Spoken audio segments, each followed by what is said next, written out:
23 मार्च 1931 स्वतंत्रता आंदोलन के अध्याय का वो दिन जब लाहौर की जेल में भगत सिंह, राजगुरु और सुखदेव को फांसी दी गई।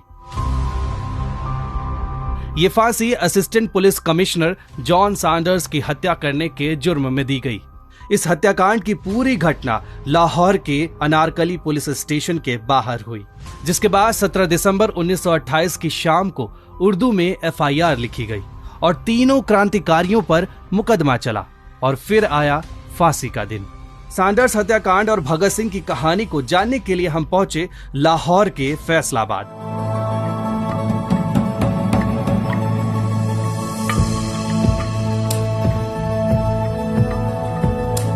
पाकिस्तान फैसलाबाद के गांव 105 बंगे में आम घरों की तरह दिखने वाले इस घर में आज़ादी की एक ऐसी आवाज़ ने जन्म लिया जिसने अंग्रेज साम्राज्य को हिला कर रख दिया।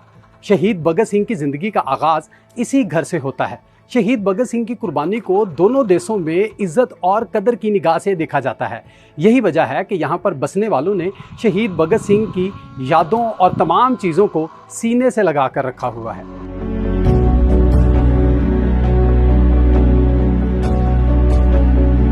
फैसलाबाद में मौजूद शहीद भगत सिंह के पुश्तैनी घर को हेरिटेज स्थल के रूप में बदल दिया गया है। यहाँ भगत सिंह, चंद्रशेखर आजाद और अन्य क्रांतिकारियों से संबंधित फोटो भी प्रदर्शित की गई हैं। भगत सिंह मेमोरियल फाउंडेशन संगठन कई साल से पाकिस्तान में भगत सिंह से जुड़ी यादों को सजोने का काम कर रहा है। 13 अप्रैल 1919 को हुए जलियांवाला बाग हत्याकांड के बाद भगत सिंह असहयोग आंदोलन से जुड़े। फिर 1924 में हिंदुस्तान रिपब्लिकन एसोसिएशन में शामिल हुए, लेकिन साइमन कमीशन का विरोध कर रहे लाला लाजपत राय की हत्या ने उनमें एक बदले की आग को पैदा किया।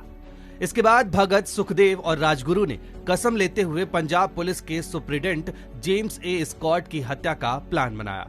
ठीक एक महीने बाद 17 दिसंबर 1928 को तीनों प्लान के तहत लाहौर के पुलिस हेडक्वार्टर के बाहर पहुंच गए, लेकिन स्कॉट की जगह assistant superintendent of police John P Sanders क्रांतिकारियों का निशाना बन गया।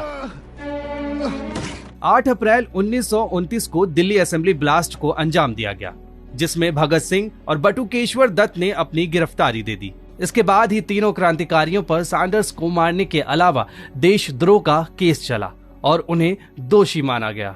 फिर 7 अक्टूबर 1930 को फैसला सुनाया गया कि भगत सिंह, सुखदेव और राजगुरु को फांसी दी जाएगी। भगत सिंह की शहादत को सिर्फ भारत में ही नहीं बल्कि पाकिस्तान में भी याद किया जाता है। वहां के लोग आज भी उन्हें एक आइडियल के तौर पर देखते हैं। तो एक शायर ने उस जमाने में कहा था कि आजादी इंसान के वहां फूल खिलेंगे, भगत सिंह जिस जा पे तेरा खून गिरा है। तो ये भगत सिंह की आजादी, ये जद्दोजहद का, कुर्बानी का ही नतीजा था कि आज हिंदुस्तान और पाकिस्तान आजाद हैं और खुशहाली से, आजादी से अपनी जिंदगी गुजार रहे हैं। जो भगत सिंह ने नारा लगाया था मुकम्मल आजादी का, कि सिर्फ साम्राज्य से ही मुकम्मल आजादी नहीं बल्कि यहाँ जो चंद मुट्ठी भर लोगों के हाथों बाकी पूरी अवाम का इस्तेहसाल है, उससे भी आजादी, एक बराबरी की बुनियाद पर मुआशरे का क़याम।